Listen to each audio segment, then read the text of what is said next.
I was gonna say if I disappear for a second, my new phone's being delivered today. I have to sign for it. So Aha. Happy birthday. thanks. Yeah, S- really. Wow.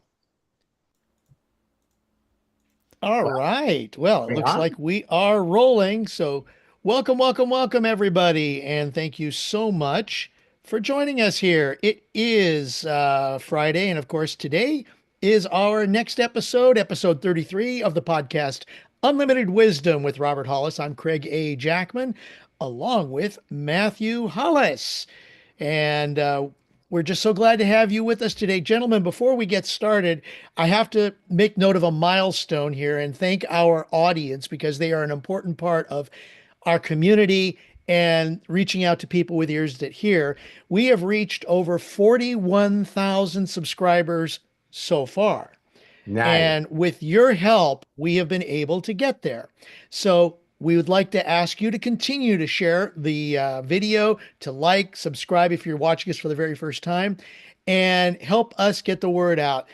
Our videos, we just speak from the heart, just three guys here, and we interact and we just share our knowledge. And that's why we like to call this unlimited wisdom because we are sharing our wisdom with each and every one of you. So thank you so very much for joining us. Let's get started, gentlemen. Robert, Matt, great to see you and Hello, welcome. hello. Great to see you. Great additions to the new intro, Craig. I love it. Well, I mean, it is the people that help keep us going. I Otherwise, we really wouldn't be here. I mean, the whole idea is that we get to share what we think, what we know, kind of like, just on everyday stuff, and also to maybe even help each and every one of you move up to the next level. And with our wisdom, because we all three come from different places, different backgrounds, different understandings, sometimes we're all of the same, sometimes we're a little bit different, but the whole idea is to give each and every one of our viewers slash listeners where we come from and just an additional way of thinking or an idea to of something to think about. I totally agree. One of the things I think is I never thought that I would be living in a world where people were hurting so bad economically that they're not buying wine. I was going like, I think that the last thing to go is alcohol. You should see how the weed industry is doing. It's doing amazing. Believe it or not, like the trend has been like if you look at the rates now, I believe there's more Americans that consume weed now than alcohol, if I'm not wrong.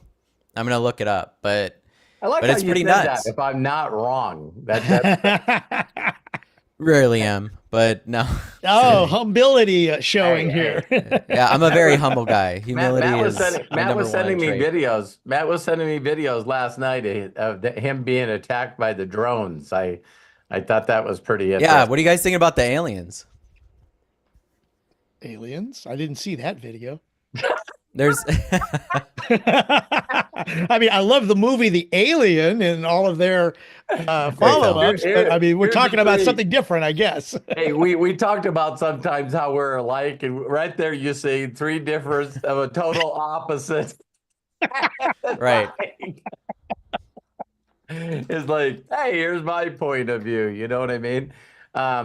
Yeah, everyone's been talking about for like over a month now. All these big drones are flying around New Jersey. Well, Oh yeah, I heard I about guess that. they're over New York now, and Matt sent me some things. They're flying over California.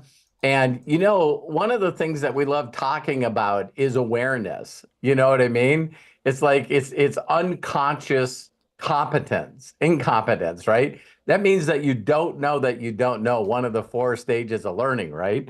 And so I think it's hilarious that me and Terry, my wife, watched a show of this guy that just got licensing, and British Airlines and Australia Airlines bought electric airplanes. These things can fly 280 miles on one charge, and it's like one of them takes off from a runway, and another one flies straight up like a helicopter, and then the blades turn and they run just like a Tesla. You should have seen their screen. And it's like just these short hops, that of where they could go. So the British and the Australian, we got some too much regulations here in the United States. He's not selling them here, but it's like, they can fit in a garage. So I thought it was pretty interesting where in New Jersey, they're talking about, wow, all of a sudden you look in the air because you didn't look in the air before, and there's something blinking with green and red lights and white lights on them. And you just go, oh my God, that's got to be a UFO. Why are they up there? And there was a guy that came out today that said, yeah, you can't see anything under 1,500 feet, on radar. And he said, I guarantee you 95% of everything you see in the air, if it's moving, there's someone in it. You know what I mean? And then the next thing that they said is, Mel, you got Amazon that's delivering packages. You got fast food that's delivering packages. And then you also got people that have licensed drones that can actually fly them. And they're commercial size where you can actually pick things up with them. So I think it's like, it's probably been there all the time, but then all of a sudden someone started pointing them out, and now it's got my awareness. So the one that I say to people all the time and is, you look at a Federal Express truck and they're going by everywhere. It's definitely during Christmas time sending these packages. And someone said to me, did you ever look at the logo and see the arrow, the big arrow in the logo? I'm looking at it and I go, I don't know what you're talking about. And then he draws it out, and now I no longer see the Federal Express logo. I just see an arrow driving. Why? Because my attention changed like an optical illusion, right? And so, yeah, I thought, but another funny one that I heard yesterday about it, and then I'll get your guys' input. It's like the guy goes, listen, if there are foreign drones that are spying on the United States, I think they might shut their lights off. No, that's definitely a funny one. Like it's anybody's assumption that it's a foreign government. I definitely think, like, I was talking to Hannah about this because, I allow my brain to go off the deep end for like a little bit and think all the alien stuff. Because, that there's certain things happening in AI and other industries that really, I feel like, are going to exponentially speed up the process at which we develop and create things and make us kind of interplanetary as far as, not just human beings on Earth, but on the moon and on Mars and all these other things, right? And so it's like, okay, well, maybe you could take it to the space and say, we're about to join some intergalactic thing, and they're just waiting for AGI to kind of happen. And I was talking to Hannah about it last night, and it's like, imagine you're incredibly intelligent enough to create faster than light travel. Then you come down and you go, there's no fucking way we could communicate with these apes. How do we communicate with them? Like, we don't know how, right? It's like, well, they're going to develop at some point artificial general intelligence that can learn much faster than any human being. And we just feed our information into that, and it can explain it to them in a way that we can't, right? In their own terms. Maybe that's like the pivotal moment for a lot of species on different planets, different galaxies, stuff like that, right? You could go like in the Star Wars route or something along those lines. But then I do the Occam's razor thought, and I go, or even higher of a possibility, probably 100% possibility, is it's the United States government utilizing drones and multiple aerial drones for both surveillance technologies and multiple other things that are almost near undetectable. They're testing this against themselves in multiple ways to see how undetectable it is. It's on a need to know basis. So odds are these drones are, the mayors and the governors and shit aren't allowed to know about them, or the reason, or if they do, they're not allowed to talk about it. And so they're kind of just in this space where people really don't realize how close we are to surveillance drones being everywhere, right? And being pretty much silent. These aren't the drones you're looking for. Yeah, basically. Yeah. So like my mind is so analytical that as much as, like X-Files, I want to believe I still sit in that place that go, odds are it's a military project.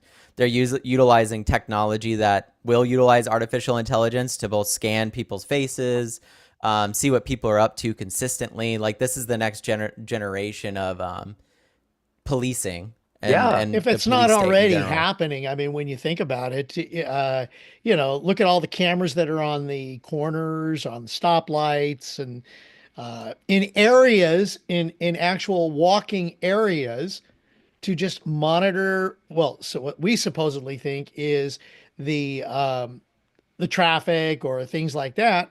How do we know that we're not being scanned? Yes, it's Oh, a you are. conspiracy theory, Yeah. but I mean, It's not a that's the thing We conspiracy. is don't, I mean, we, no, it's not, but I mean, yeah. how they use it and such, we're like caught in that trap of, okay, we've gotten so many movies saying, okay, where is he? Where is he? There he is. And it's just, a movie that's pointing out a camera or a cell phone or something like that. I mean, I remember the Batman movie where they used all the cell phones Like and the Dark cameras to Knight. track Dark Knight, that was tracking down where the Joker was. Yeah. Yeah, that And I mean, it technology was exists right incredible. now. Yeah. There was a guy that did a TED talk about this. Artificial intelligence can use Wi-Fi signals and radio signals to visualize the world around us. And so you think the fact that all these phones are around, all these pieces of technology that are sending out signals and bouncing them off walls, artificial intelligence can read that and make a 3D visual picture and go, this is how he moved over there.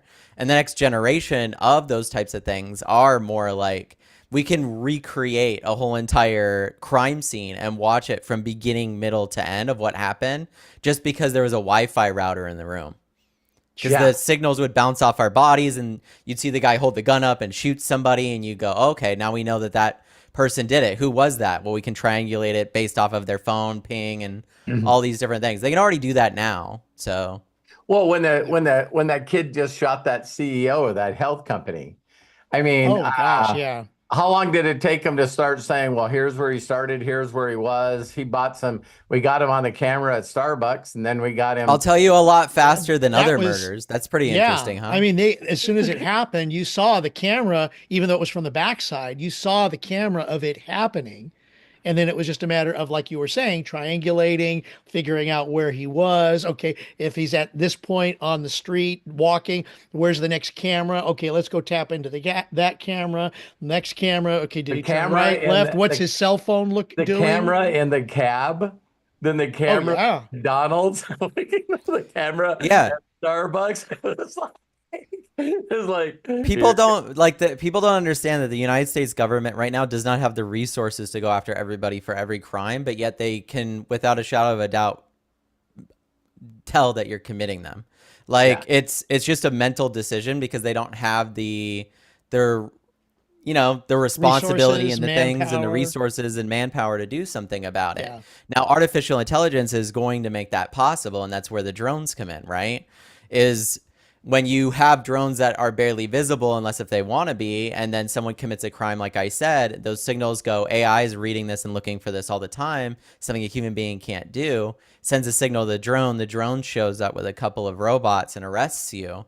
That we're not that far away from that. So like that is a very realistic situation. And then it's just a matter of like, okay, how far do you want to take it? Because in California, we just voted against a very important bill that had no opposition on allowing people that are in prison to not be slave labor, basically.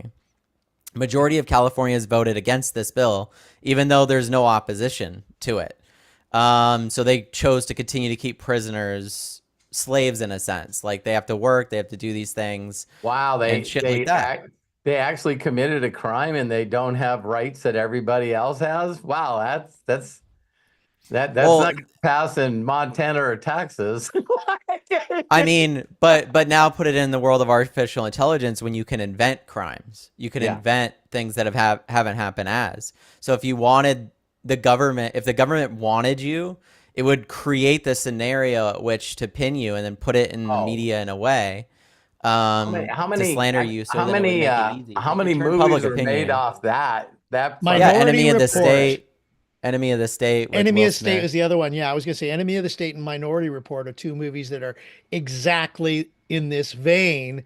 Well, Minority Report in the sense of the precognition of a crime being committed, but Enemy of the State, where they use the video cameras to find this person who somebody trumped up some stuff on, and is using that to convict them. Two Yeah, great that movies, if you want to talk about this. But I the mean, whole yeah, Netflix series of Prison Break was all based around that premise. It was like Yeah, this we're way moving into that now.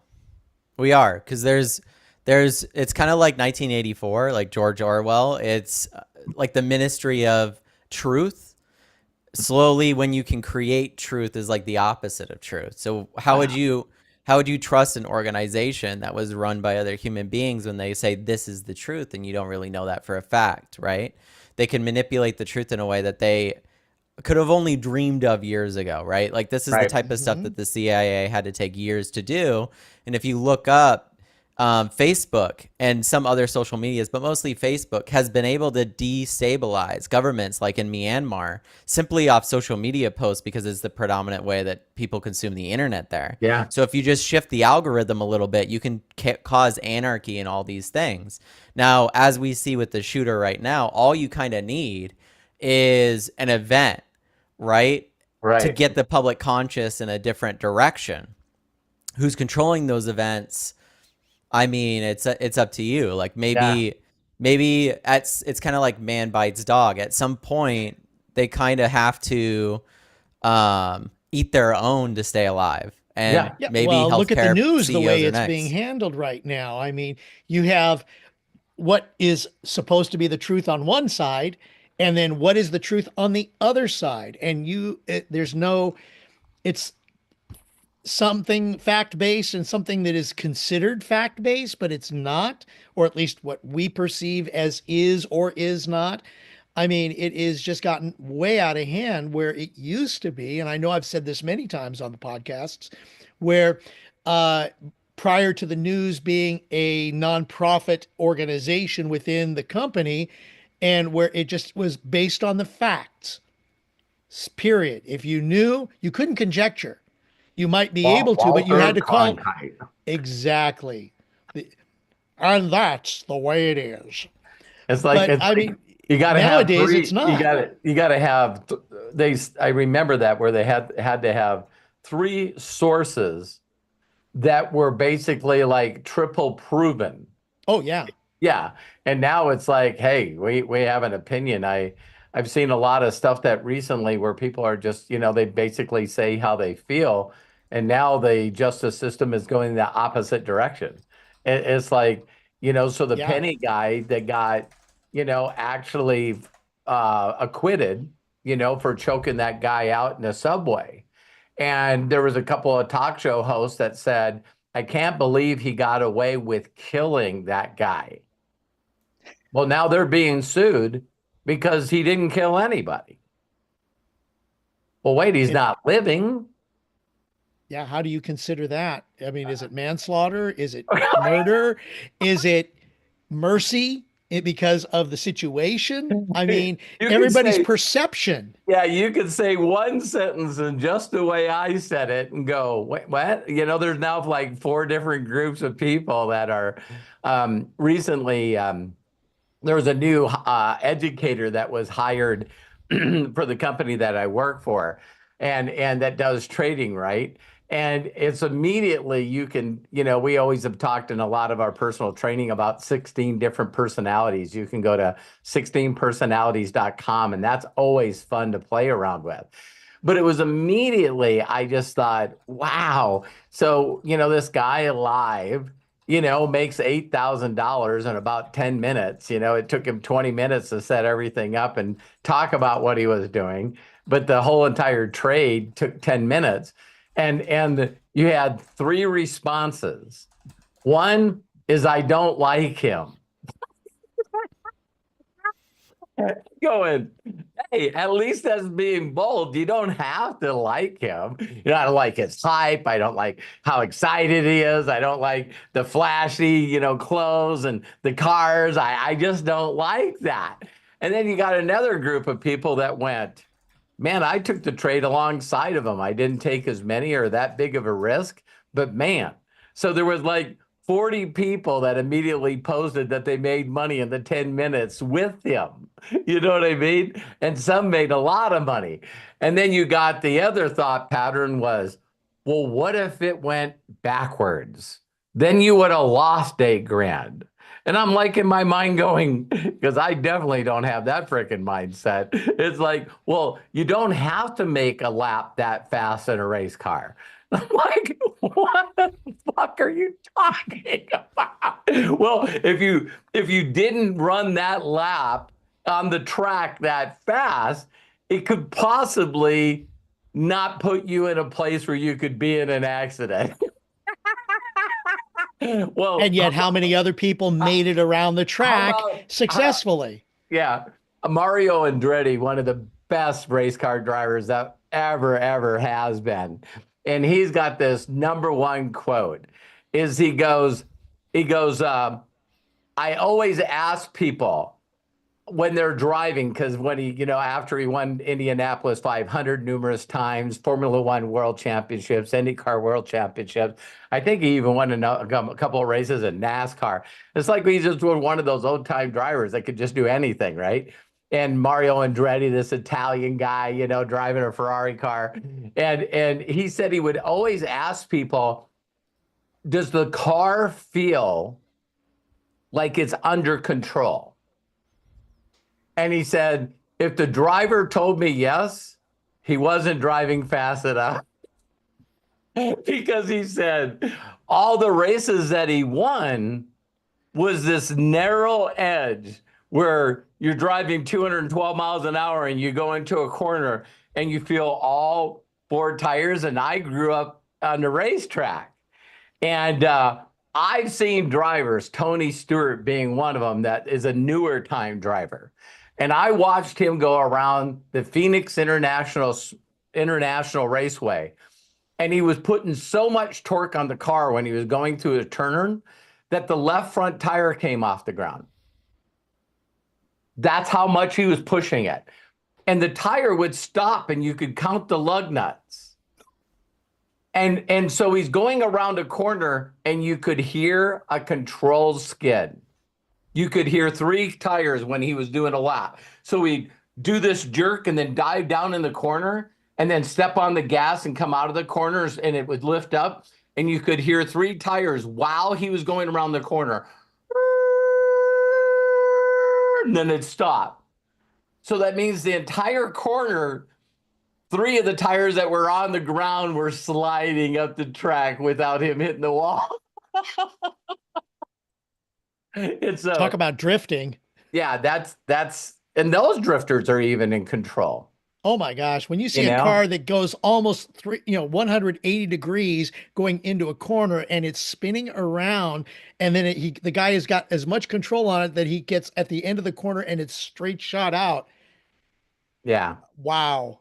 But we were talking about, trading. When you watch someone that's that high level and that high risky, it would be like if these same people that said, I would never do that because it's too risky and it's too, out there. And it's like, the first thought that I had in my mind is I can put you in a car with me and you would feel uncomfortable very fast. But I would feel under control and I would feel like I wasn't pushing it. And so, with the 16 personalities and also the experiences and stuff that we have, that video that you sent me, Matt, was so powerful because we constantly want to be right and we want people to act the way we want to, and we want to be in control and we want all of this stuff. And then Matt sending me video after video after video of AI stuff. I'm like, Right. Everything's out of control pretty fast. And I seen a guy write, because I like watching a bunch of different people's responses, and people go, okay, it wasn't that he got elected, but now he's the Times Person of the Year, and he's the only second person in history to ring in Wall Street. It's like, am I like being beaten to death during this time? So if you care and make it your entire being in life to focus Yeah. on one person instead of yourself, then yes. Yeah, and so hanging on to that stuff, I thought was another one, Craig. You would love this one. Someone did a meme, and he says, you always talk about you're having a bad year. How about this guy? And it was a picture of Donald Trump's mugshot being convicted of 34 felonies. And then the next picture is him on Time magazine. It's like, what? Oh, and then look at all the reactions What's to that now going that he on is here? Time Magazine Man of the Year. I mean, you've got so many people, positive and negative, who are, I mean, I know the whole idea is what impact has the person or object or event made to become the Time Magazine of the Year. And why do we care so much about the Time Magazine Person of the Year? Yeah. Oh, well, that's the other thing too. Is that's is it the worth? biggest one. Yeah, We all got to talk about why aren't we talking about people's sexiest man of the year? Is what? Just as important. Yeah, man. Let's talk about the AI guy of the year. So it should be on some stuff. This is probably what No, Sam Altman or something like that. I mean, no. I mean, it's gone through. It's interesting because there's like I don't think anybody would say that there's really one person that's developing any of it. I think that's the fun of it. Is that maybe AI should be there's a lack of the year. It was like last year, wasn't it, or something like that? That's a good question. But how can it be a person? No, it can be an object too, because I think that's happened. Craig's always coming from the place of arts. It could be a thing. It could be, and it's been an event before. Oh no, Taylor Sorry, Swift 2020. was last Yeah, year. Taylor Swift. Right. So let's see if there's what is 2020. Traveling the world. Zelensky. Millions. Okay. Yeah. So see, like if you're one of the people that loves Taylor Swift, awesome. She's person of the year. If you're not, then like, why do you care? I think that's one of those interesting things, right? It's like, okay, so but striving why for care about AI. What? Why should I care about AI? Oh, you don't have why to. Should you? I mean, it's only the biggest thing that's come. Well, I wrote this thing the other. Please, yeah. please. What I wrote to you that. guys, I'll just share because it's interesting, right? I wasn't aware that you wrote that.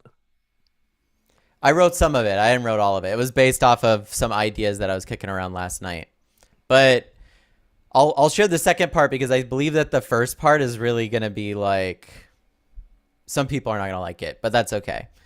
I think that the anxiety about AI and why people are scared about AI is because it's being built, and the knowing that there's an opportunity but not knowing how to seize it is one of those difficult things that like the lottery plays with us. So like you can see everybody that's like made billions or done anything in the last couple of decades, right? You can see them hyper focus on artificial intelligence, whether it's Elon Musk, Jeff Bezos, Bill Gates, Mark Zuckerberg. They're all focused on the same thing, right? Like how often does that happen? These are all some of the strongest people on the planet. And I think that scares a lot of people because they feel anxious because they feel like they're being left behind by artificial intelligence, or that they're not going to be able to harness this. Now, the reason that they feel that way, in my opinion, is because the system that they've lived in, whether it's capitalism or something along those lines, the system that they've lived in has facilitated that FOMO. It's facilitated that if you don't jump in early, you're not going to make enough money, you're not going to have enough value, you're not going to be all these things. That is the wrong way to look at it. It's the wrong idea. Like one person pointed out, and I put that in this, but like this is just the end goal of the Industrial Revolution. Like in a sense, our goal when the Industrial Revolution happened was to create machines that could do more than humans could to take the work off of human beings. But what we ended up doing instead is turning more towards academics, but not academics in the right way. It was academics for a job sense. Like if you had a piece of paper, therefore you could get the job, you could make the money, and then you could have value. So you had a lot of people going to college and a lot of people working on certain things, not because it was passion for them. It was value. Like they wanted to be valued more. And everybody does this, myself Yep. included.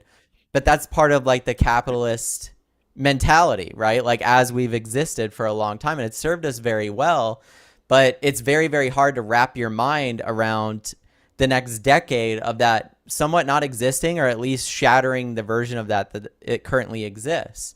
Because a lot of people took on debts and did things to accomplish more in life, when the reality is that that was just kind of a ploy to keep you working forever. Like, and people are waking up to that. I think that that's Yeah. why more people are upset about it, especially healthcare right now. Like, people are waking up to the fact that a lot of the money has been taken from them and siphoned away from them. And you could say that it's an inevitability. We've only been through this loop like 3 times. Right. So I think the big reality shock that's going to happen is when people wake up to the fact, like they are right now with healthcare, that they've been exploited for so long. And I Right. think the direction of that exploitation, there's a reason that the drones are flying around and looking at everybody, and you're not allowed to know why. It's because the people at the top of that system are scared about when this system switches in the other direction, and you're allowed to look at them and go, man, you really made my life hell and didn't really give me anything for it. My life Syria. expectancy is lower. My children are less educated than the ones before them. There's a lot of shit that's gone wrong, you know? And I think people are so frustrated with it that you're starting to see this kind of response. But at the same time, it's like they don't really know where to direct it. And I think like it's only going to take a couple of people to direct it in certain directions before there's like battling between the two. Well, So it's like already happened with yeah. this CEO assassination. I mean, and you look at some of the news outlets. I can think of a couple of people already that are saying that there is more to this than just, and I'm sorry if it offends anybody. There's more to this than just one man, the CEO of a healthcare organization, being assassinated. It's everything behind what apparently this assassinator guy stood for. Not saying that it's right because of Woke what he people did, up. but it woke people, exactly. It woke people up Yeah. to say, hey, That wait a that minute here. Now get this, you guys. Not, I wanted to say on the AI part, because it's like when people realize that things are changing and they feel out of control, you know what I mean? That's when all of a sudden it's like, oh my God. I watched I watch a bunch of different things online, and they always interview on Today. They always interview this guy every year from LinkedIn, and this guy gets all the data of all the people that are on the social network LinkedIn, right? And it's all on corporate stuff. And so he was saying that some of the biggest corporations in the world right now are having a real difficulty with the moral thoughts of the young people that they're hiring. That their mentality is, I didn't think I would have to work this hard and do this much. And so they said they used to scale people based on having a degree. And in 2025, he said the shift will be, it will totally switch to work ethic. And so they were saying in 25 that some of the biggest corporations, and he named them all, they were like the Fortune 100, that they're all starting a new apprentice programs and intern programs. And there was a law passed in the United States that now you have to pay apprentice and interns.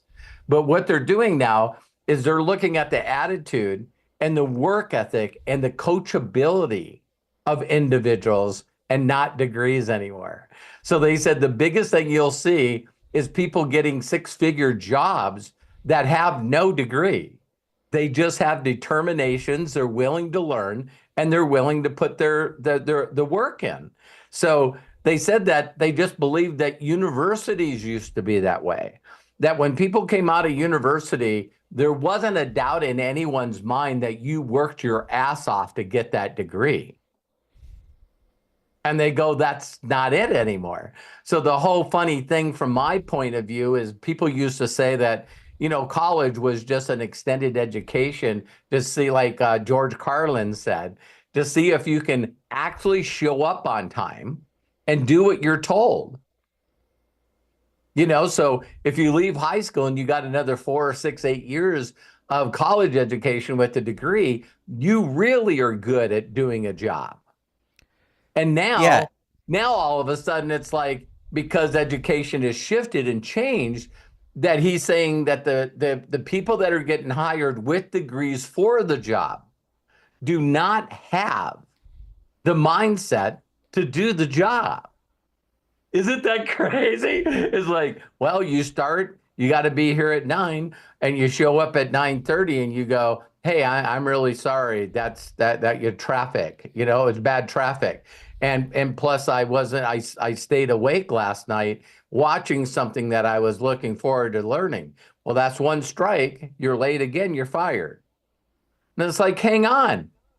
Didn't I just tell you that I got stuck in traffic? Not my fucking problem. And none of the college professors or the academic people talk to them like that. It's like, listen, if you don't show up, you don't have a job. But you don't by feelings. Fuck your feelings. Real life in action is what we're talking about here. Yeah, well, I was gonna say it's just the clash of two different generations. A generation that was born and raised to do a specific goal and task and work in a different direction. If you think about it a little bit further and ask yourself, really ask yourself the big questions. Why do you have to be on time? Why do you have to, if you get your work done and excel at that work, why do you have to go to the office? Why would you have to get in traffic in the first place every single day? When you start to really tear those things apart, you realize all three of those systems are control, and they're there for that reason. It's not necessary, and it hasn't been necessary for the last decade, and it's definitely not necessary now. The pandemic has brought that forward more because it was another wake-up event. Yes, it was another wake-up event for a large amount of people that. And you'll see businesses say, listen, we were less productive or this or that or whatever. Bullshit. That's not the case. It's just the level of control in the ecosystem that's existed for the last 40 years is decaying, and these people will not let it go. The offices are surrounded by businesses that thrive on the fact that those offices are there. The cities thrive off of the taxes of those businesses and offices. So there's a lot of dominoes in place to keep people working and staying on time and being in that mentality. All the restaurants, the parking lots, everything. If it worked so correctly, then why do all of the largest companies not rely on that same level of shit as all of these other ones, right?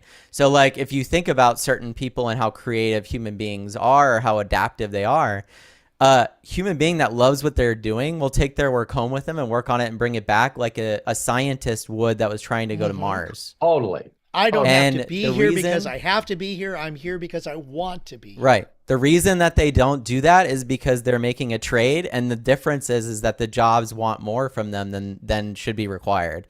They're asking for time that they're not paying for. And when they're asking for time that they're not paying for and then putting more stress on the time that they are paying for and not giving a work-life balance or benefits that help the people that are working in that labor force, then the labor force is going to rebel against it. It's not, it's just how human beings work. We're not creative in that way. We don't go to work and go, how can I make this company an extra $100,000 this year when I'm going to see none of it? That's not how humans are motivated. That's where we're finding out what it is that we think we should be doing. And no matter how many times you tell them they're on time or they're going to be fired, that's never going to change their mind. It's not. No. It's just not the way this generation works. Right. By the way, before we continue, guys, I got to give a shout out to Lisa Marie, who donated to the causes, the super chat on YouTube. Lisa Marie, thank you very much. All the money that you donate will go to the organizations that Robert supports, such as the orphanages. Click on the $ in the chat below, or in the chat area below, and donate there. So thank you, and thank you, Lisa Marie. Appreciate that. I'm sorry, I wanted to get that. Thanks, taken care Craig. of.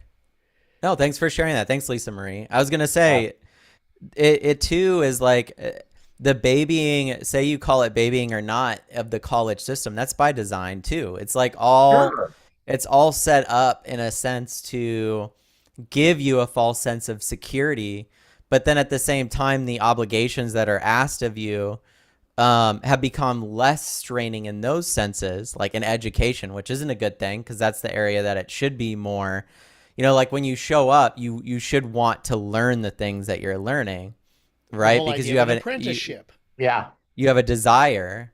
And it's interesting, the apprenticeship idea is going to be a fascinating thing because I don't think anyone's going to give a shit about that, to be honest. I don't think that they're going to do anything about it because the truth of the matter is that a lot of these jobs people don't want. A lot of these Right. careers people don't want Ah, anymore.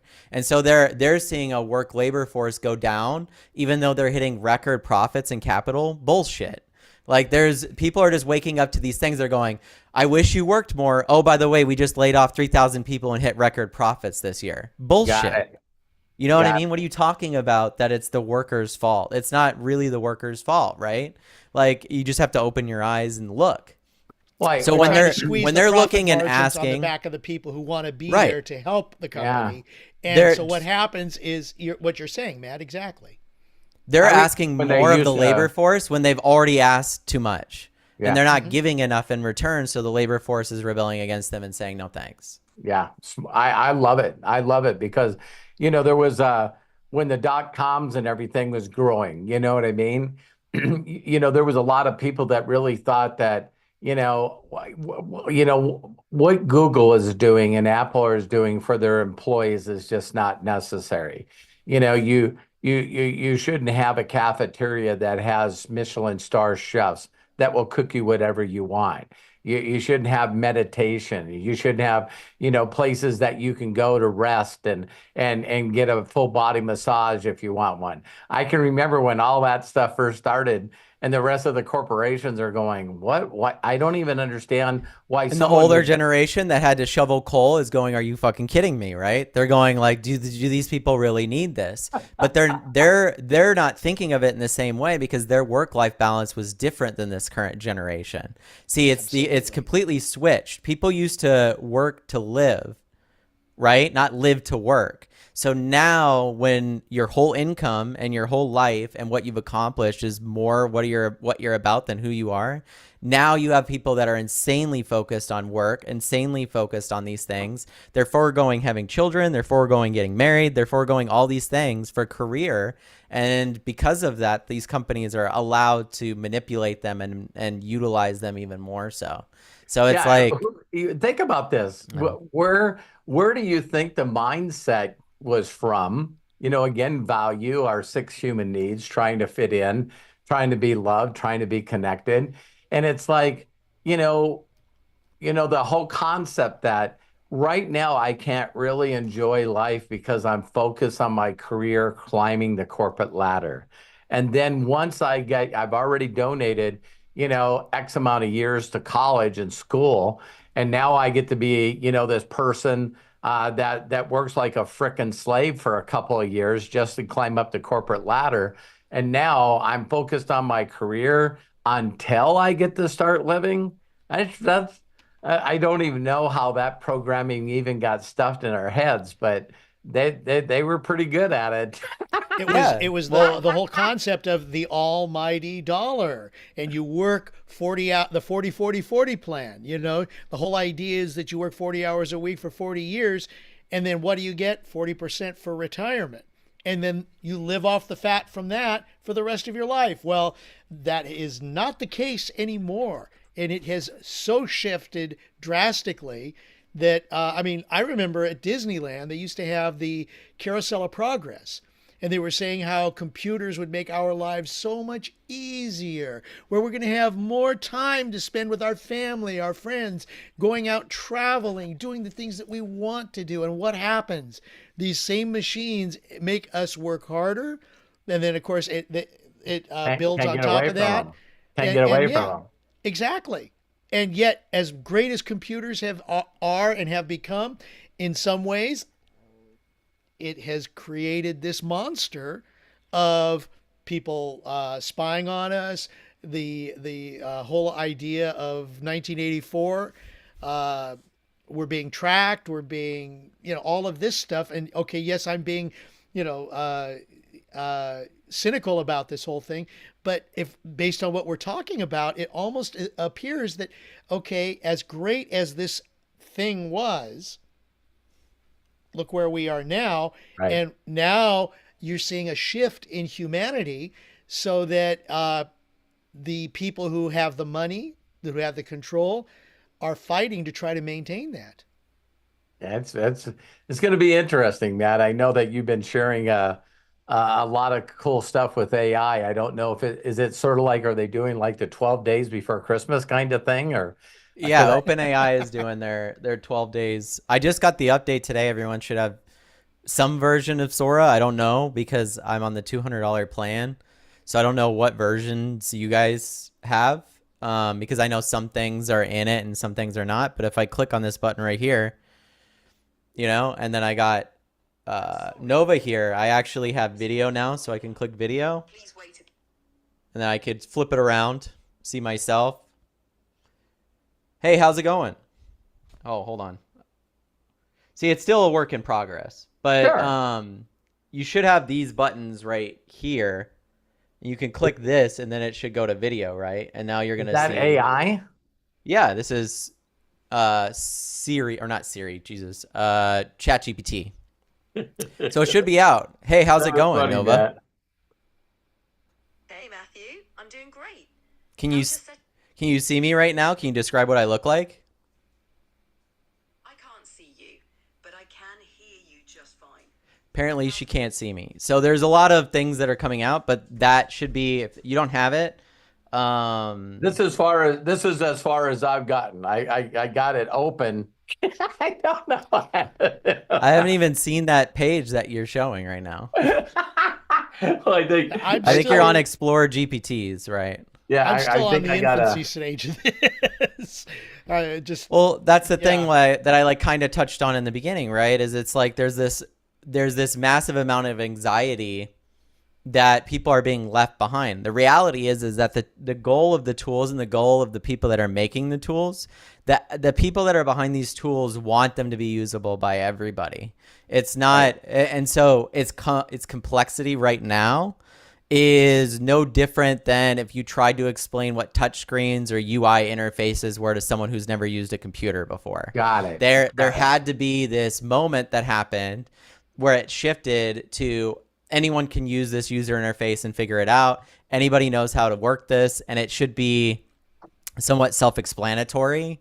And that's where we're going now. Like, the best thing that we've ever had for this is our mind and voice. And that's where the end goal of artificial intelligence is Got to it. be both communicative and then also intelligent enough to have forethought and also memory to help you out. Those two things are growing exponentially. Like, I was having a conversation till like 2:30 in the morning last night with ChatGPT about, like, we legit planned out the next 5 years of what I'm going to do. That house that I sent you, how I'm going to accomplish buying that house, how the amount of income and what spaces I'm going to have to grow in, the conversations about where artificial intelligence is going to go and how I'm going to implement that into the company as that grows to make things easier, how I'm going to build the community out, where the income's going to come from, how the taxes are going to work, how all of those things. I can do all that, copy paste it into a Google Drive document and have that as a roadmap. And you can break it down and go, okay, so for the next 30 days, how does this plan start? And then it breaks down the next 30 days. This is based off memory of knowing what I want to do and my goals, what's coming up in artificial intelligence and what's happening and how I'm going to utilize it, and having a lot of these open conversations with ChatGPT. Sure. So instead of leaning away from it and utilizing it more as like a search engine, I'm already, and have been for a while, dived into utilizing it as an assistant, or if anything more than that, a brainstorming buddy, like somebody that actually has the capabilities to talk to me about the things that not many other people are interested in. Well, So, the things that you care about because you're personalizing it. Yeah. If a person had an incredible personal assistant, an incredible one, how much would that personal assistant know about you? How much do you think Charlie Munger and Bill Warren Gates, Buffett knew about Warren each other? Yeah. Yeah. You know, do you think, and they would probably say this themselves, do you think that they would have gotten the level of success that they did without one another being able to Nope. brainstorm and kick those Exactly. ideas off of one another? Both of Okay, now them. ask yourself, if you had your own Warren Buffett or Charlie Munger, Yeah. but built for your mind and your do. ideas, how important that I could be. do, Matthew Hollis. I have and Right. I personally created it. You know what I Right. mean? Yes, you Like, did. Yeah, you had a hand. Right. Yeah, no, and that's the beauty, you can also say, of the AI concept is, especially what you're talking about, the idea of your very own personal assistant. that was pretty you get- interesting, Matt, wasn't it? You and I were Yeah, both right. going, yeah. No, we Yeah, we mastermind all the time. We're always stretching each other's beliefs. I you know, it's you know, Well, there's interest, you know what I mean? Like if there's Sorry, Craig. certain No, I was gonna say there's interest and there's certain things that you can have a conversation with GPT about that you really can't with anybody else, right? Like, because I think the level of trust that you'd have to develop, and also the level of interest that you'd have to develop. Yeah. Like me and you And- can brainstorm about very human stuff, but if I sat down with you and started talking about the AI stuff, it might be interesting to you, but you're not going to get off the call and dive into it. That's just not where your mindset's, right? So it's more, it sits more in the same realm that like a UFC does or something, where it's like interesting, but it's not something that you're going to get off of here and like do stuff with into, AI yeah. yourself. And I think Well, that's a the- majority of people, right? So Yeah. the other thing too is that when you think about it, this is a non-biased, well, you assume that it's non-biased because of how you've built your AI personal assistant, because you don't have somebody else, and I'm not saying that that goes between you, Robert, and Matt, but you don't have somebody else who is influencing. You have kind of this third party who is taking all of the sources and resources that it has out there, and giving you ideas that maybe you never even thought of, and that possibly the other person who you have may not even think about, because they're not built in that way to go out and Great grab point, these other Craig. resources. Great point, Craig. One of the things, Matt, and Craig saying that, can you, for the lack of better words, can you ask Nova to be a devil advocate? Are you seeing? yeah. Are you, So are you seeing some, you know, am I like in wide open hallucination mode? well, if it's like you'd first have to ask yourself a very valuable question. What does somebody that's a devil's advocate actually serve in versions of creativity and in versions of coming up with things? Like, to be a devil's advocate is to sit down and say, well, it may not be that way. Who are you to say that it may not be that way? Because there's a lot of people in the world that have taken that devil's advocate approach and went, smartphones, artificial intelligence, let me take a mallet to that.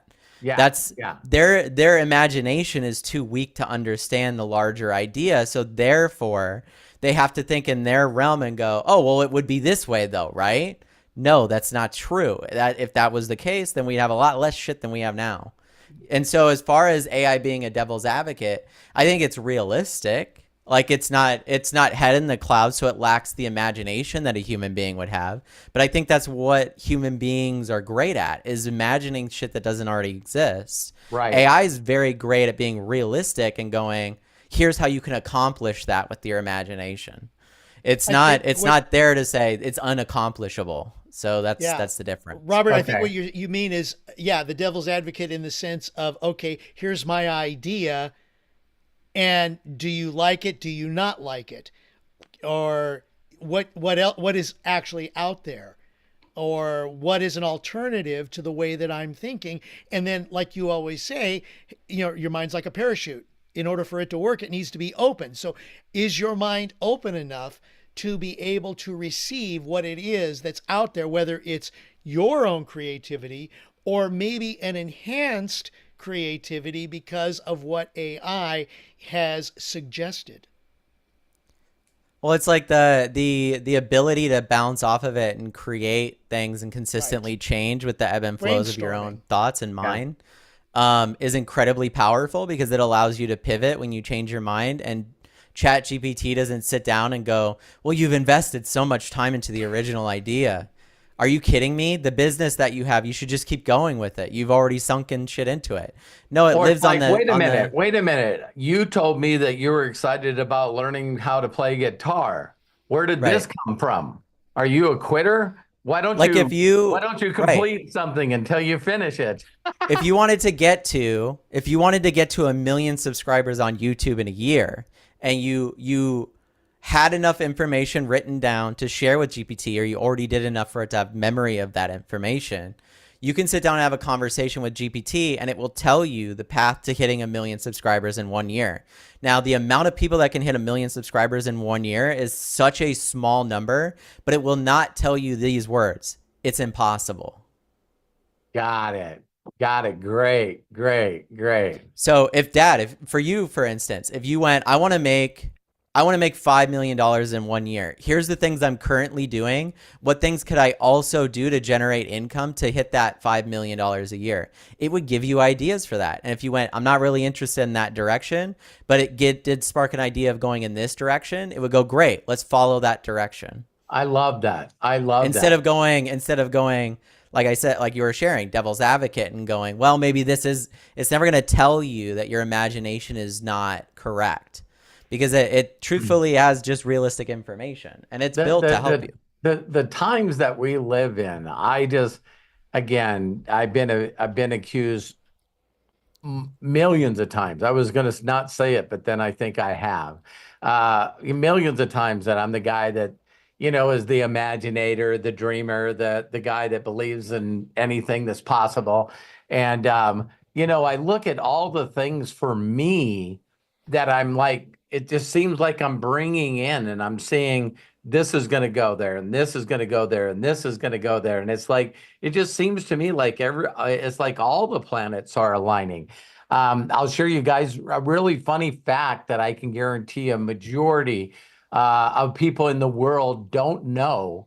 And I heard about it and I watched it come to fruition. Did you guys know that when Tesla first came out, Bill Gates is the largest shorter of Tesla stock? I did know that. There's no one bigger than Bill Gates that shorted Tesla stock. As of today, Elon Musk is worth $437 billion, and Bill Gates slid to 15 on the wealthiest list because the stock is growing so fast for Tesla that it's breaking records. So I think yesterday, Elon Musk gained $8 billion in his income. So now here's the funny one that I thought of. Okay, how much was Bill Gates worth in his best year? He was worth 153 billion. So the guy that he bet against is 3 times more wealthier than he ever was on his best fucking day. It's a difference. Yeah, I love the thought of that, because it's a difference of exactly what I'm talking about, right? When you start betting against people that are that imagine and have ideas, and you live in the realm of it's not going to happen than it is going to happen, you're going to lose to those people if their dreams are bigger than yours. It's like what Dave Chappelle said in that special that I shared with you. Yeah. The biggest dreamer in the room is the one that's going to win. That's just the truth of it. And that's the case all the time. You can ask, how Apple could be stagnant in some of these areas. They're not the biggest dreamer in the room anymore, right? They may be the most profitable. And then also back to it, why do you think the stock's so expensive? Or why do you think he's so wealthy based off the stock? My opinion is that it's not based off profit. No. I think people see this guy just, I still to this day, I don't think that anybody, including me, watching a 12-story rocket fly through the air, breaking the sound barrier 3 times, and then slowing down and getting caught by a couple of chopsticks. I watched that, and people don't realize that SpaceX is not a public company. And then a month later, NASA now has said that their newest rocket is probably going to have to be delayed till 2027. I'm like in my mind going, in January, a SpaceX rocket has to go back up to the space station and get two astronauts that fucking Boeing and NASA left up there, stranded up there. And I'm going like, I just believe that people look at him as weird as he fucking is and some of the stupid shit that he says. And they're just going like, I just wouldn't fucking bet against this guy anymore. Yeah, and I think everybody goes through their process, like I think Elon Musk in some areas, like artificial intelligence, has been the Bill Gates of that world. Like he's incredibly innovative in a lot of areas, but as far as artificial intelligence goes, he's not that innovative person, and that's why, like, not only is he not innovative, it's the lack of innovation that's why none of us use Grok probably at all. You know Right. what I mean? Like, I think you have to have brand new ideas, man, to get people excited, not introduce the same ideas from other people.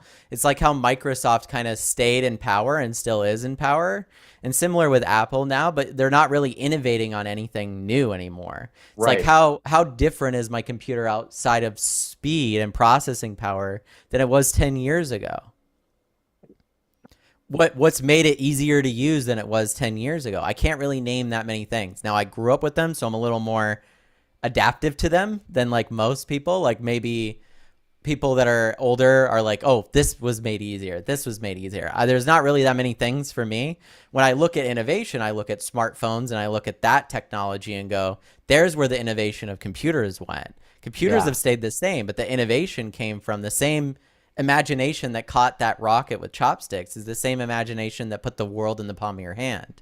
And Right. look what's That happening whether now with AI and the cell phones, because the cell phones, I mean, how much more can you enhance the pixel imagery?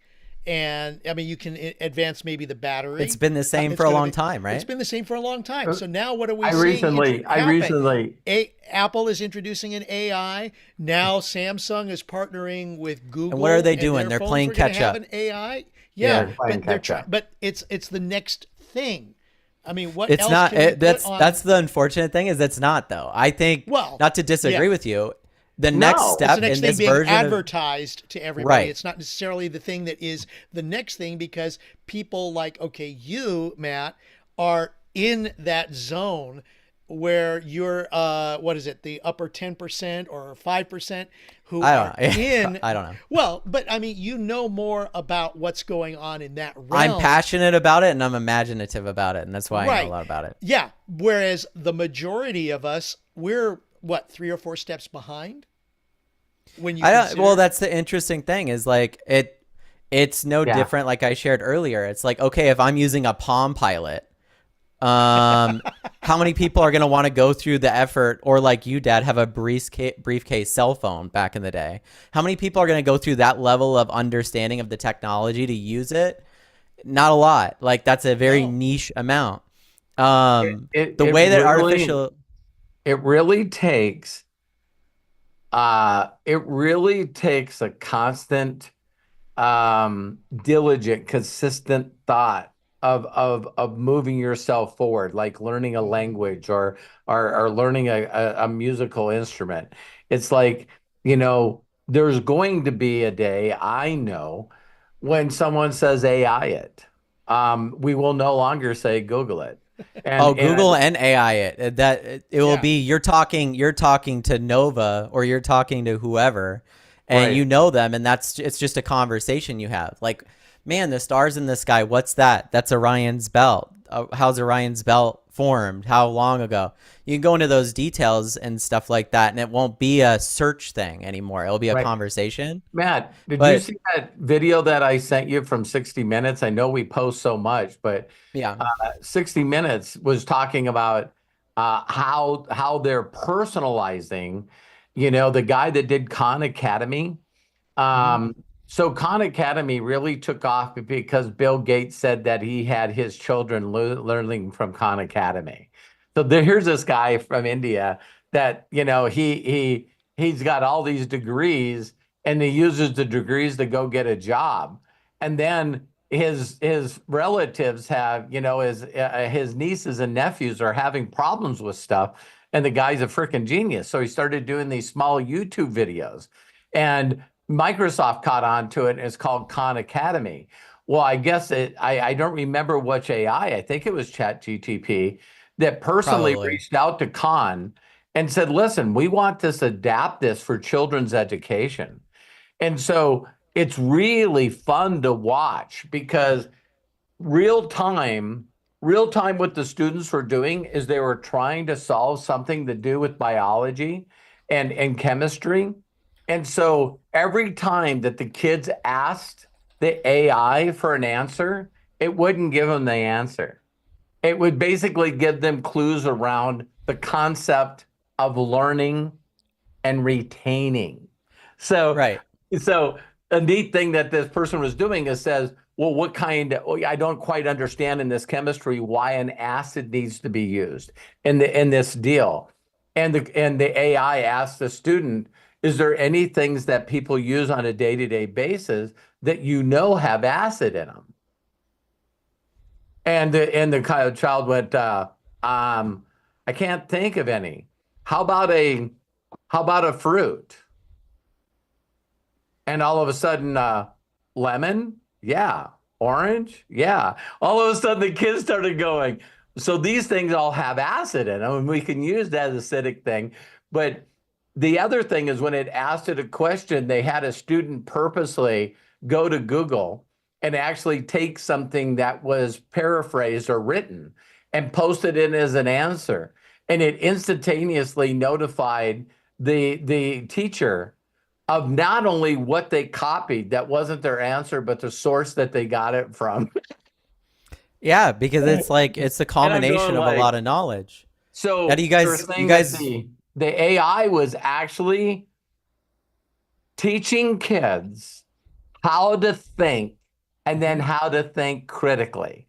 And the one thing that I love that it said, Matt, it was just so powerful, is that they said when people come up with answers that are correct, that they got from their own imagination or sort of guessing, a hypothesis, they Trial never and forget error. that. Yeah. They never forget that. So Right. when you answer a question and it was the right answer and you came up with the right answer instead of just cheating or listening to what someone gave you the answer, they say the retention level is just sky Why high. do you think? Yeah. Why do you think kids retain video game information so easily? It's because that system has been developed into all of the video games that kids play. That trial and error or retaining the information is just use that part of their brain, and their school system is not doing that anymore. So What was that because article that you were talking about, Robert? That school, Sudbury School, was it? That where they actually allow the kids to learn or to take class, like video game classes, and they literally just say, "What did you do all day?" "I played video games." Yeah. And then those Well, yeah, students are the ones that got better or gooder and gooder and gooder enough that their interest was sparked, their imagination came out, and what happens? Boom. They are now into creating and developing these video games or video ideas or internet or AI stuff. It's like, because their imagination has been stimulated. It's a magnet type of program, like what magnet schools do. Yeah, it really intrigued me. I couldn't wait to share it with you too, because it's like the other thing that was totally a byproduct that they didn't think was going to happen, that is that the teachers that were using the AI to teach their students, they were like 20 times more engaged because the AI helped them do things that were tedious, that they didn't it's like. not embarrassing either, because you know that they're not going to do. They didn't like to do, and they hated to do. And so this one teacher said, Well, listen, part of what we do is you got to come up with sort of a thesis or like a PhD, but on a smaller level, right? And she says, so, the number of words needed to be this amount of time. So she says, even though I do this, it takes me pretty close to 30 minutes per student. And she said, so I'm not a machine. So, she says, I can't read through all of these for 50 students and feel like I'm at the same mindset as I was on certain ones when I was a little more aware. And she says, so now all of these essays go in there. I got 50 students, and all the AI is telling me is the things that I can check where I feel the students did something that needs to be changed. But more importantly, it highlighted each part of the paragraph or a couple of sentences in each essay that AI looked at as being, wow, this is a bright idea. This is a great thought. This is a great concept. And she says, so now I'm going through 50 essays in a couple of hours instead of spending over 100 hours on these essays, not being exhausted, not being tedious. I don't want to do this. This fucking sucks. I can't imagine doing an assignment, giving to kids because someone told you couldn't be creative and this is just the way we've always done it.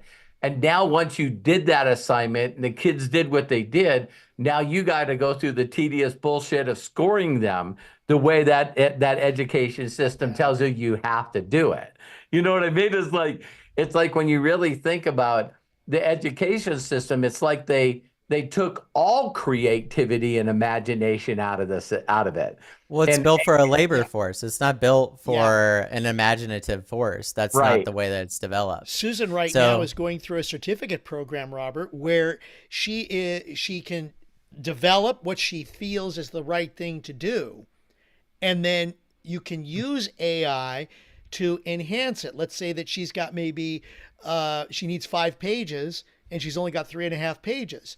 So she can put that into AI and say, okay, can you help me expand on what I have so that it will fill 4.5 to 5 pages? And it will bring up ideas for her so that she can expand, learn it, and be ready with a report that has more in it. And she's also learning about, well, what about this situation? What about this scenario? How does this work with that? Why does this work? Why does this not work? Or, there are, yes, in a sense, you don't want to be cheating with it. But the way I always tell her is use your imagination to get you to the point where you need the assistance, and then let AI assist you in maybe expanding on it, understanding it a little better. Yeah, we love the complexity. Right. Yeah, if you are enjoying something, you love complexity. But the thing that we get messed up on is we think the complexity aspect that we're interested in should be in the work that we do. And the reality is it should be the exact opposite. It should be. The goal of artificial intelligence is to take her 3 pages and turn them into 1, not to make them larger, make the idea easier to consume, easier to understand for others. But the 5 pages are for her. You know what I mean? Not for. Matt, so that's like an interesting thought, but that's but that's if I had to get it learning down side to of it, and that's what you were talking about, where you were saying, okay, let's have AI, work with the AI to help understand and setting it up. But then, of course, now I come from the journalism background where let's take all of that monster of a report and shrink it down and just hit the basics. Keep it super simple. Or the storytelling world, you bring in a 200-page screenplay and they're going to go, get the hell out of here. You know what I mean? Like that needs to be way smaller. So when we talked about, I'm going to apologize to you, Craig and Matt. I promised Joel Harris that I would help him talk to a new leader he wants to bring in. So if you see me being distracted, he's telling me no problem. when he needs me. So I might have to just jump here in a second. But one of the things that Matt, you and I could see had the same thought when Craig was talking about Sue, because it's like my first thought was, who said it needed to be 5 pages? That was my first thought. And then my second thought is what if it could be solved with a sentence? Like earlier in the podcast when I was talking about Charlie Munger, you see people that get stimulated by other people's ideas.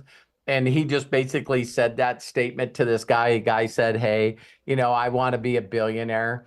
What should I do? And Charlie Munger said to him, I think you're too young.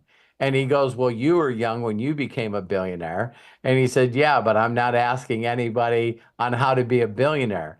So I just thought it was really powerful that he said that. But then he said right behind that, oh, by the way, I got that story from Mozart. Isn't that crazy? And he said Mozart was quoted that a student came up to him and said, I would like to be able to, do an orchestra, do a symphony. You know what I mean? And he goes, you're too young. Mozart told the kid he was too young. And he said, well, you did your first one at 14. And Mozart said, I wasn't asking anybody if I could do one. Yeah. But I thought it's a great response, because it's like the truth is you have to ask yourself like where that is for you. Right. Like, what excites you about it that way? Well, yeah, because in my belief, when your imagination is engaged, whether you want to call it the secret, the law of attraction, or you're at a spiritual side, whatever you want to call it, faith, hope, whatever, it's like people that usually get shit done are people that decided to get shit done. it's like, and what I always found incredible, you guys know some of my favorite books, but The Science of Getting Rich, Wallace Wattles wrote another book called The Science of Being Great. And in the entire book, he talks about individuals that we all have heard of, Abraham Lincoln being one of them. Is he was saying the way to greatness is not just the service of many, but the greatness is solving a problem that has never existed before. So like, where did Abraham Lincoln come up with the thoughts of, oh, half the country wants slavery? I wonder where I can go in history and find someone that made a decision to start a civil war to stop slavery. No, that's not happening. You know what I mean? And total side note, I don't know if you guys seen this, but there's a show out there. Craig probably knows it because of the arts, but there's a show out there with this guy. He's bald and got glasses. What he does is he takes people and goes through their whole hierarchy of all their ancestors and where they originally come from. And there's it probably is like on the History Channel, and some very Ancestry is what you're looking. Yeah. What is it called, Matt? No, I don't know if that's what it's called, but I think the word you're looking for is ancestry, like your ancestors. Yeah, ancestry.com, right. And so a video that was going around is he did that for Kamala Harris. Now, he did this years ago. He's done it for a lot of celebrities. So Kamala Harris was sitting there and he goes, oh, by the way, and then these people led to these people that led to these people. And she was going, wow, that's really interesting. And he goes, you want to hear something else? And they go, what? And he said, these two families sold more slaves than anyone in that colony. Well, listen, if you've seen 12 Years a Slave, then you know how fucked up that is, because odds are her heritage being attached to those people is by, I could say the word, but it's a demonetizable word on YouTube. Oh yeah. It's you see what I'm saying? Like the reason that those connections exist aren't because it's like, oh, my forefathers are these people. It's like, no, they owned slaves and they probably did things to those slaves, and that reproduced it.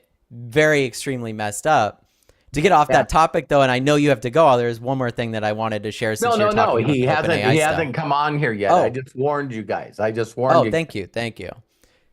Because you asked me like the 12 days thing, like where my mind goes. And I think there's one thing that I wanted to share with you guys, because Craig brought it up as far as like even the smartphones or things like that go, right? The next version of this technology is being developed right now. The next version of what we'll all utilize is being developed right now, and it's being developed by the same imaginative people that came up with this. People don't really realize that because Johnny Ives and a couple of other people, Johnny, if you don't know who Johnny Ives is, you can look him up. Okay. He's just the guy that, you know, worked side by side with Steve Jobs and Apple and helped develop the iPhone, helped develop all of these products, right? You guys probably know him because if you see a picture of him, you'll go, that's that guy from every single one of those white videos explaining the iPhone shit that's coming out. Back before he left in 2019. He left Apple in 2019 to join a startup, and with his new team of a couple of other people that worked on the iPhone with him, to work on a new revolutionary piece of technology that would utilize artificial intelligence. The company that he joined was a small startup named OpenAI. He's been working with OpenAI since 2019 on the next version of technology to utilize artificial intelligence. That's not this phone, because it's not, believe it or not, this phone is a bad way to use artificial intelligence. And so you have to have people that have imagination and hardware and developing things and going, what would utilize artificial intelligence the best way? Now, in my guess, like, and I'm not Johnny Ives, right? Right. My guess is it's either going to be glasses or it's going to be a pin, one of those two things, right? And I think there's a possibility that our Christmas gift from OpenAI, since we've already gotten Sora, advanced voice and video, O1, which is a brand new model, including O1 Pro, which I was using the other day. It's impressive how smart it is. I posted a picture of a bunch of people and said, the guy to the left, can you guess his height? And it like thought about it, and it could guess based off of things around and the height of every person in the photo. And it's interesting because those are certain things that you'd be like, wow, right? If my buddy's lying to me about what his height is, now when I'm standing next to him, this photo, and I know I'm not this height, I could just ask and it could guess now. But my guess is that we see maybe Johnny Ives and them come out in the final day or so and announce at least what they've been working on since 2019, the next version of technology that we'll all utilize with artificial intelligence. So like Apple Intelligence and all the shit that's on the phones right now. We definitely have to see it. You know what I mean? And that's where the glasses would work, because Gemini is working on that with Astra. And that's the Google. It's already out, believe it or not.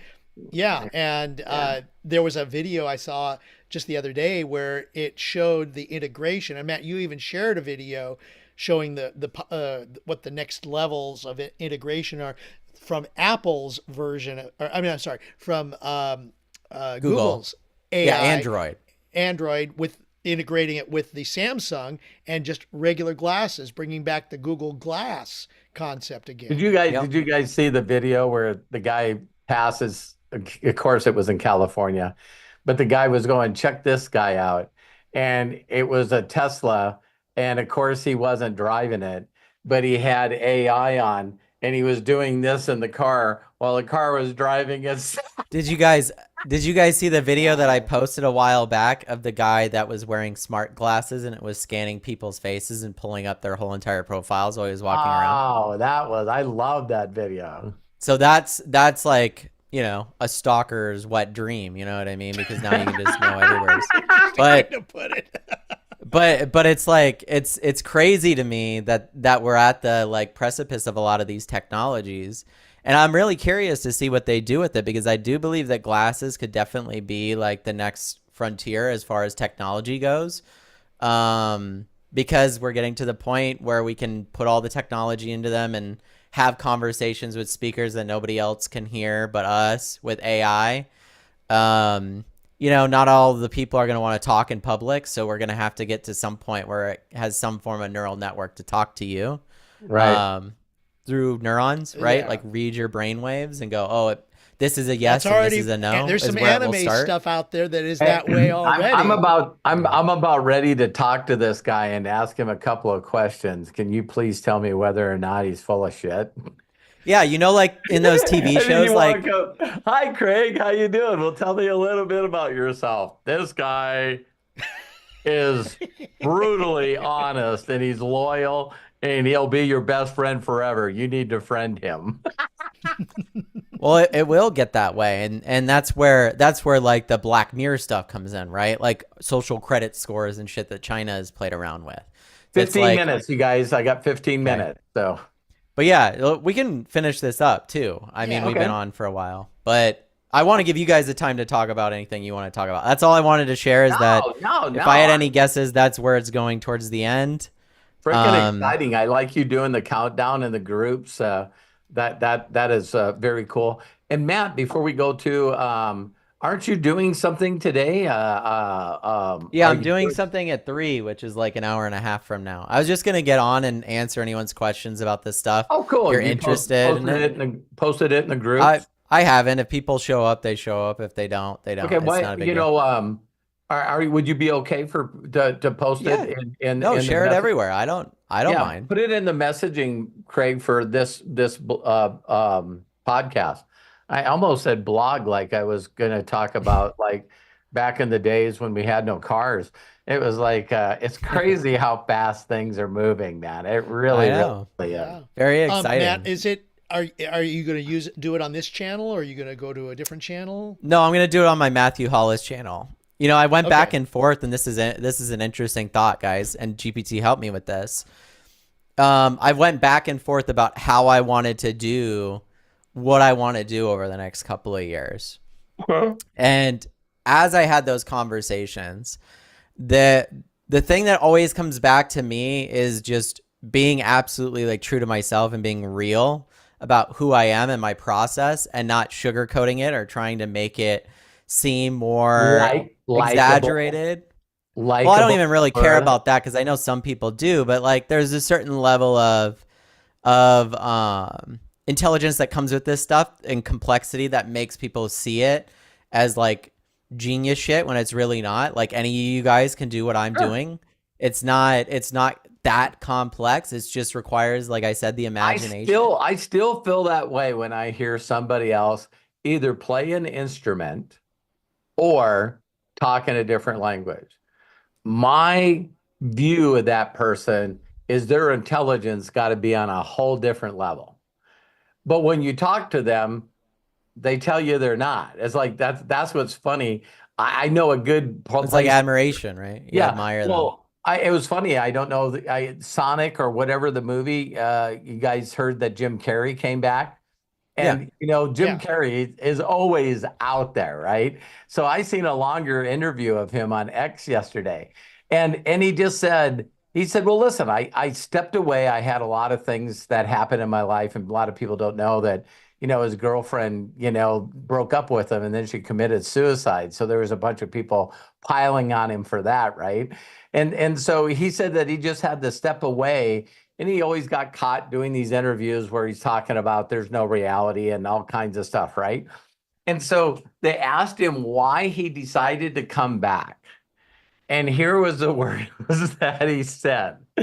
He said, the current reality and earth that I live on looks at my skills as I'm a genius when I know that I'm not. And that's why I stepped away. But who am I? Who am I to stop doing things that people want me to do?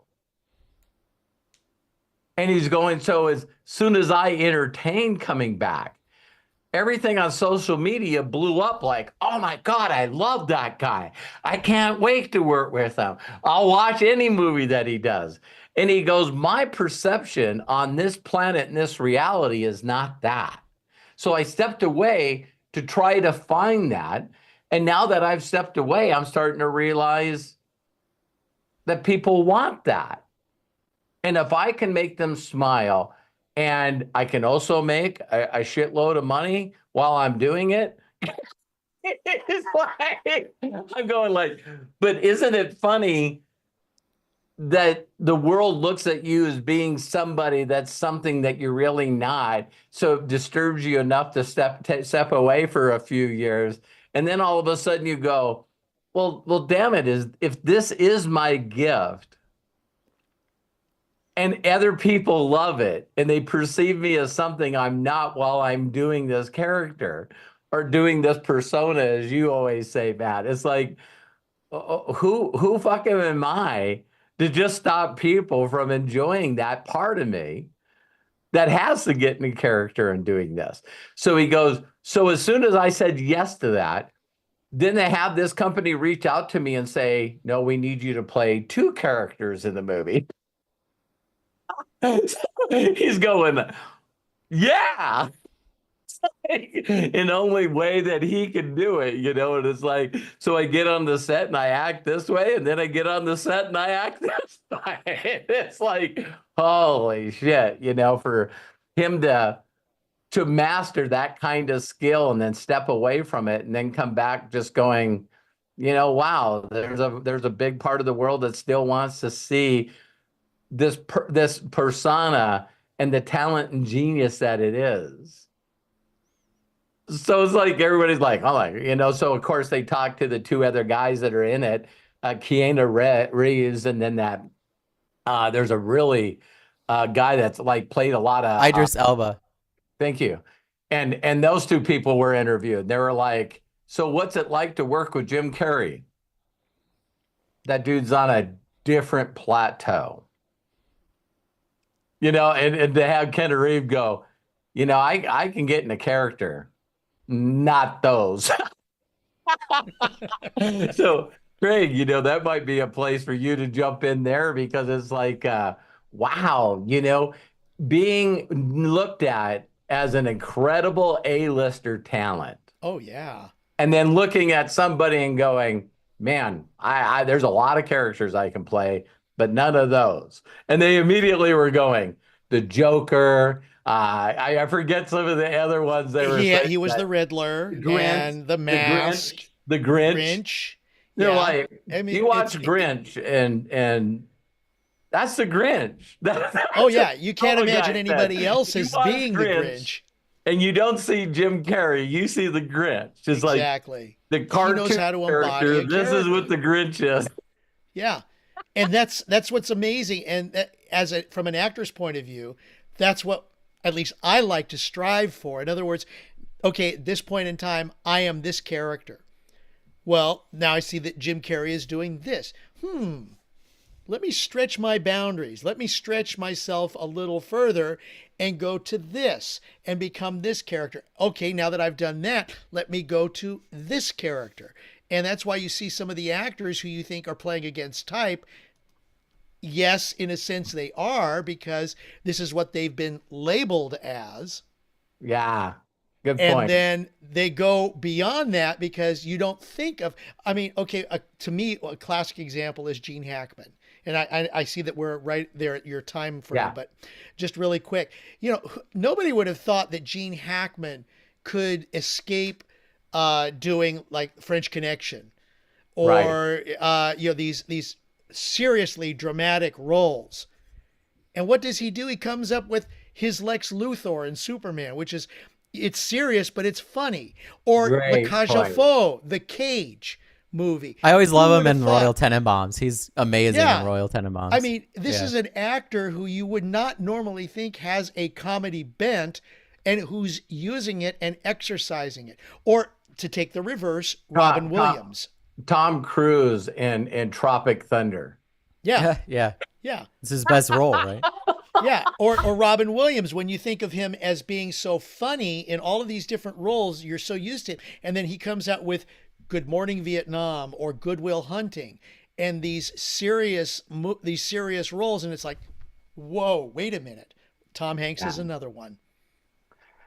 All right, you guys, I'm going to run. You guys can stay on or you can close it out, Craig. I love you guys. No, I'm good. This has been great. Yeah, we've already gone an hour and a half. So thank you guys so much. I love you guys. I'm going to sign out now. I love you, Matt. I love you, Craig. We'll see you guys love you, Dad. soon and see all you guys later. All right. See ya. And thank you guys so very much for sticking with us today on the podcast Unlimited Wisdom. You can follow Robert Hollis at roberthollis.com. Also, if you'd like to join our exclusive community, go to roberthollis.com/video and subscribe to our YouTube channel. There you'll find lots of great content and you'll be able to participate in our special events to help you move to the next level. Please don't forget to like and share this video on YouTube and on other platforms. We really appreciate it. It will help us grow our community and reach out to those with ears that hear. Thank you again, of course, to Robert Hollis and Matt. What an amazing day today. Unlimited wisdom. It was thank amazing. you for sharing, and thank you for being our Thank you, executive too. producer. We really appreciate it. And of course, thank you for joining us today and being part of our unlimited wisdom. And we look forward to seeing you next time here on Unlimited Wisdom, as well as on Robert Hollis's channel. And I think we're doing with an Ask Me AMA Anything. tomorrow, right? Yes, we are. AMA tomorrow. Ask Me Anything at noon Pacific, 3 Eastern. If you're watching us on the channel, go right there at around noon Pacific, 3 Eastern, and join us. You get to ask Robert Hollis any question you wish by joining us there. Until next time, my name is Craig A. Jackman. Please be good to yourselves, be cash, and until next time, bye for now. Thanks, Craig. See you guys. Thank you so much for watching. Love you.